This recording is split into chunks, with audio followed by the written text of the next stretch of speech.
Hello everyone, welcome to my YouTube channel. आज हम लोग बहुत ही इम्पोर्टेंट टॉपिक के बारे में डिस्कस करने वाले हैं। वो टॉपिक है भिन्न, जिसे कि हम लोग बचपन से पढ़ते आए हैं कि 1/2, 1/3, 1/4 ये भिन्न हैं। किसी भी एक अभिन्न कहते किसे हैं कि जिसे किसी भी एक पूर्ण चीज़ का एक उसमें से कुछ अंश ले लिया जाए, उसको वह उस चीज़ का भिन्न कहलाता है। जैसे मान लीजिए कोई एक मान लीजिए ये सेब है। मान लीजिए कि ये एक सेब है, तो इसका मैंने आधा पार्ट ले लिया, या इसके 4 टुकड़े कर दीजिए। एक सेब के मैंने 4 टुकड़े कर दिए, ठीक है। एप्पल था, इसके मैंने 4 टुकड़े किए। तो ये मान लीजिए मैंने इतना पोर्शन इसका ले लिया, इतना पोर्शन इसका मैंने ले लिया।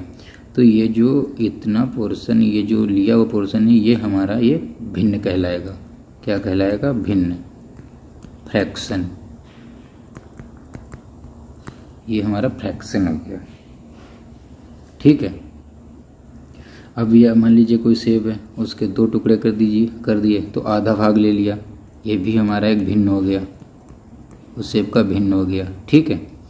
अब सबसे बड़ी बात ये आती है कि बचपन से हम लोग पढ़ते आए हैं कि 1/2, 1/3, 1/4 ये सब भिन्न हैं। लेकिन अगर अभी कुछ आप लोगों से पूछा जाए कि 1/2 बड़ी है या 1/4 भिन्न बड़ी है, तो इसमें बहुत से लोग, आधे से ज़्यादा लोग इसका गलत आंसर देंगे कि 1/4 बड़ी है।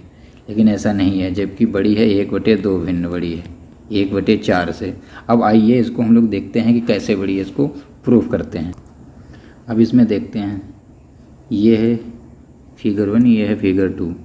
ये मान लीजिए ये 2 रूट, ये कोई भी चीज़ मान लीजिए, यहाँ ये सेब है, ठीक है, ये सेब है।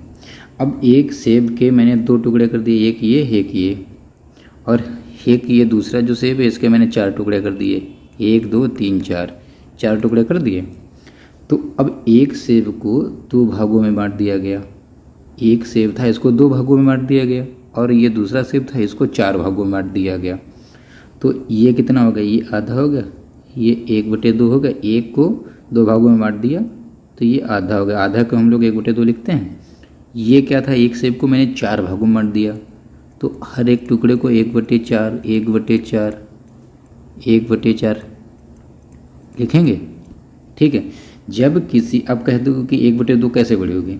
जब किसी चीज़ को किसी एक चीज़ को 2 भागों में बांटेंगे, और इसमें 1/4 को किसी एक पूर्ण चीज़ को, पूर्ण वस्तु को हम 4 भागों में बांटेंगे।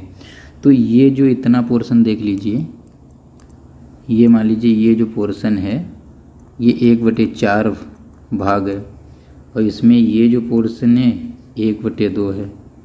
तो अब देख के ही पता चलता है कि 1/2 बड़ा है 1/4 से।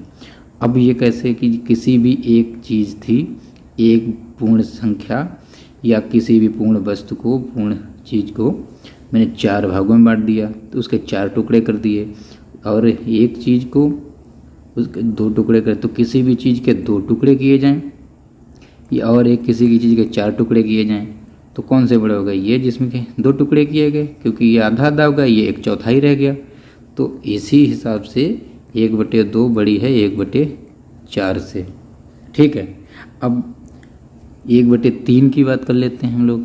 अगर 1/3 की बात करते, तो कोई भी मान लीजिए सेब है, इसको हमने 3 भागों में बांट दिया, ठीक है, 3 भागों में बांट दिया, 1 2 3, ये 3 भागों में बांट दिया। तो अब जाहिर से इसमें भी यही बात है कि एक चीज़ को 4 भागों में बांटा, एक चीज़ को 3 भागों, तो 1/3 1/4 से बड़ी हो जाएगी, लेकिन 1/2 से छोटी हो जाएगी, ठीक है। तो इस हिसाब से आगे हम अब कभी गलती नहीं करेंगे कि किसी भी एक चीज़, कोई भी चीज़ या सेब है, उसके एक सेब के 2 टुकड़े किए जाएं और एक सेब के 4 टुकड़े कर दिए जाएं, ठीक है। कोई ये 2 सेब हैं, इसके 2 टुकड़े कर दिए गए और एक दूसरे सेब के 4 टुकड़े कर दिए गए, तो इसको 2 भागों में बांट दिया गया, इस सेब को 4 भागों में बांट दिया गया। तो बड़ा कौन हुआ? जिसके 2 टुकड़े किए गए, क्योंकि ये वाला जो पोर्शन रहा ये आधा है, और इसका ये पोर्शन, इसका ये चौथाई है, तो 1/2 भिन्न 1/4 से बड़ी हो गई। ठीक है, अब चलते हैं दूसरी, मतलब अब इसमें दिक्कत क्या आती है। चलिए 1/2 1/3 मान लो 1/2 बड़ी हो गई, फिर 1/7 से 1/9 किसी चीज़ के 9 टुकड़े कर दिए गए, उससे ये बड़ी हो जाएगी 1/18, किसी भी एक चीज़ के 18 टुकड़े कर दिए गए, तो ये सब बड़े होते चलेंगे। अब मान लीजिए कोई 3/4 भिन्न है। ठीक है, 3/4 जो भिन्न है, और ये कहा गई 1/2। अब इसमें कौन सी बड़ी है ये हमें बताइए। तो इसको हम लोग देखते हैं, सिर्फ उसी वाले फिगर से हम देख सकते हैं। ये हो गई 1/2, ये हो गई 1/2, ये 1/2, इसके 4 टुकड़े कर दिए गए, 1/4 सब में लिख दिया जाएगा 1/4 1/4 1/4। अगर इन चारों को हम 1/4 प्लस 1/4 प्लस 1/4 प्लस 1/4 इन चारों को जोड़ेंगे तो 1 आ जाएगा। कैसे आएगा देखिए, नीचे हर समान है 4, ऊपर 1 प्लस 1 प्लस 1 प्लस 1 4/4 आ गया, कट जाएगा 1। इसको हम 1/2 प्लस 1/2 जोड़ेंगे, हर समान है, अंश 1 1, ये हो गया 2/2, कट गया, ये भी 1 आ गया। ठीक है, अब हमें बात यहाँ पे ये थी कि 3/4 कैसे आया। अब 3/4 यानी कि 1 2 3, मान लीजिए ये पोर्शन ले लिया, एक ये पोर्शन ले लिया, एक ये पोर्शन ले लिया। ठीक है, तो 1 2 3 पोर्शन ले लिए, यानी कि हमें 3 1/4 1 ले लिया, फिर 1/4 लिया, फिर 1/4 ले लिया। ठीक है, अब नीचे अंश समान है, हर समान है, तो ऊपर 1 प्लस 1 प्लस 1, तो ये 3/4 हो जाएगा। नहीं, ठीक है, नहीं समझे, इधर देखिए 1/4, एक पोर्शन ये ले लिया, फिर ये वाला मैंने भी ले लिया 1/4, फिर इसको ले लिया 1/4, नीचे हर समान है, तो हर समान है, तो ये 4 आएगा, 4 एकम 4, 1 हो गया, फिर 1 हो गया, फिर 1 हो गया, तो यहाँ 3/4। अब इसको देखिए 3/4, अब 3/4 कौन है, ये पोर्शन ये पोर्शन ये पोर्शन, अब इतना बचा, तो ये जो इतना भाग है, देखिए ये इतना जो भाग है, इतना भाग, ये हो गया हमारा 3/4। अब इसमें पूछा जाए 1/2 बड़ा है या 3/4, 1/2 बड़ा है या 3/4, तो आप लोग देख के बता सकते हैं कि 3/4 बड़ा, क्योंकि ये देखिए 1/2 कौन कितना हो गया, आधा, ये हो गया 75%, क्योंकि ये चौथाई निकल गया, 75% है आधा, तो ये इतना पोर्शन है 1/2, ये इतना पोर्शन पूरा है 3/4, तो अब देख के बता सकते हैं कि 3/4 बड़ा है 1/2, क्योंकि इसके मैंने 3 पार्ट ले लिए ना, 1/4 1/4 1/4, तब ये मिलके बन गया 3/4। अगर आधा लेते, मान लीजिए 2 पार्ट ले लेते, 1/4 प्लस 1/4, तो यहाँ पे 4 आ गया, 1 प्लस 1, ये हो गया 2/4, 2 एकम 2 दूनी 4, तो 1/2 बन गया, फिर आधा बन जाएगा। अगर 2 पार्ट हम लोग ले लेते हैं किसी भी चीज़ के, 2 पार्ट मान लीजिए लिए, ये 4 हैं, ये पार्ट ले लिया, या ये ले लिया, ये बराबर भाग घुमाटा गया, तो मान लो ये पार्ट ले लिया, ये पार्ट ले लिया, 1/4 लिया प्लस 1/4, तो यहाँ पे 4 ये हो गया, 1 प्लस 1, ये 2/4, 2 से कट गया, 1/2 है, आधा आ गया पूरा। ठीक है, तो ये चीज़ है। अब समस्या क्या आती है कि जब जैसे किसी 1/2 या 2/3 इस टाइप की भिन्न दी होती हैं, तब कोई समस्या नहीं आती है। समस्या कब आती है, मान लीजिए दिया हुआ है 5/9, 11/13, 14/16 या 17 कर दीजिए।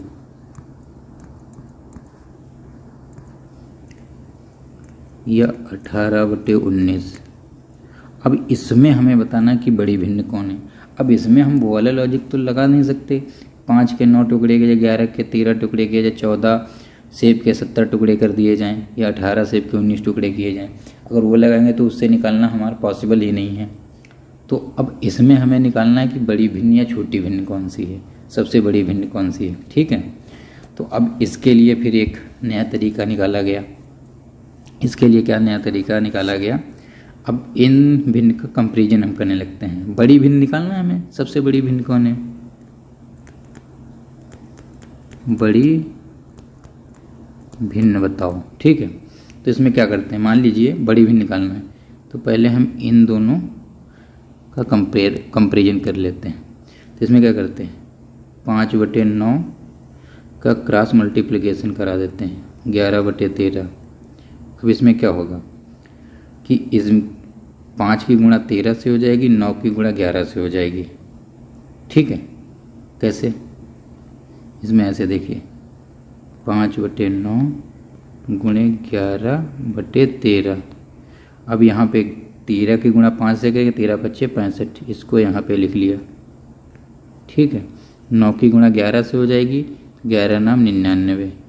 तो बड़ा कौन सा हो रहा है, 99 बड़ा है, तो यानी कि ये भिन्न बड़ी हो जाएगी। तो 5 और 11 में 5/9 और 11/13 में 11/13 बड़ी हो जाएगी 5/9 से।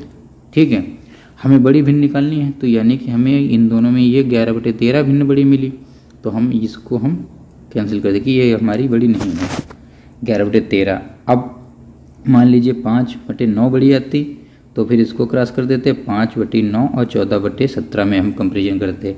अब क्या हुआ, 5/9 छोटी हो गई, तो 11 और 13 और 14/17। अब इन दोनों में फिर से कंपेरिजन करेंगे। नेक्स्ट में आ जाइए, 11/13 गुणे 14/17। अब इसमें भी क्या करेंगे, 17 की गुणा 11 से और 13 की गुणा 14 से करा देंगे। ठीक है, अब 17 की गुणा 11 से करेंगे तो ये कितना आ जाएगा, 17 की गुणा 11 से हो गए तो ये हो जाएगा 187। 13 की गुणा 14 से करेंगे तो ये हो जाएगा 182। ठीक है, कितना हो जाएगा, 182। अब 17 की गुणा 11 से की, अब यहाँ पे देखो 17 की गुणा 11 से करेंगे तो ये होगा 187। 13 की, इसको ऊपर वहीं पे लिख लेते हैं, 17 गुणा 11 से की गई तो 187 आ गया। 13 का गुणा 14 से करेंगे 182 आ गया, 182 आ गया। ठीक है, 182। अब यहाँ पे फिर से देख ले रहे हैं कि 187 बड़ा, ये बड़ा पोर्शन हो गया, तो यानी कि हमारी इसमें फिर हमारी 11/13 भिन्न बड़ी है 14/17 से। 11/13 बड़ी है 14/17 से। ठीक है, तो अब ये हमारी कैंसिल हो गई, 14/17 कैंसिल हो गई, क्योंकि ये भी 11/13 से छोटी है और 14/17 भी 11/13 से छोटी। अब हमारी बची 11/13 और 18/19। अब हमारी बची 11/13 और 18/19। अब इन दोनों को हम 11/13 और 18/19 का कंपेरिजन करेंगे। ठीक है, तो फिर से यहाँ पे लिख लिया 11/13 गुणे 18/19। अब यहाँ पे 19 की गुणा 11 से और 13 की गुणा 18 से कर देंगे। ठीक है, तो 19 की गुणा हम जब 11 से करेंगे तो कितना आएगा, 209 आ गया। 19 की गुणा 19×190 और एक बार और निशान 209 आ गया। ठीक है, जब 13 की गुणा 18 से करेंगे तो ये आ जाएगा 234। 18 2 180, 18 3 54, 280, 234। ठीक है, तो ये भी 19 की गुणा 11 से किया तो इसको हम यहाँ पे लिख लेंगे 19 की गुणा 11 से की तो ये आ गया 209, और 13 की गुणा 18 से किया तो आ गया 234। ठीक है, कितना आ गया 234। अब इसमें कौन सी बड़ी है हमारी, 234 आ गया। अब इसमें देख के पता चल 234 बड़ी है। ठीक है, तो यानी कि अब हमारी 18/19 भिन्न बड़ी है। तो फाइनली हमको इन चारों में से कौन सी भिन्न सबसे बड़ी मिली है? चारों भिन्न कौन कौन सी थी? 5/9, 5/9, 11/13, 14/17 और 18/19। ठीक है,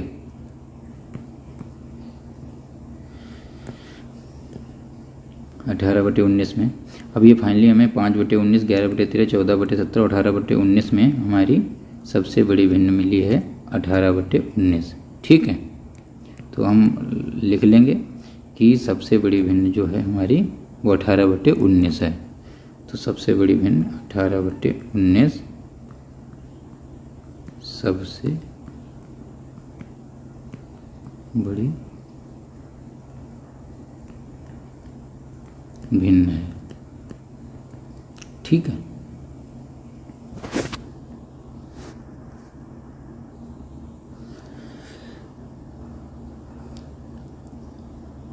तो आपको अगर हमारा वीडियो पसंद आ रहा है तो लाइक कीजिए, सब्सक्राइब कीजिए तथा शेयर कीजिए।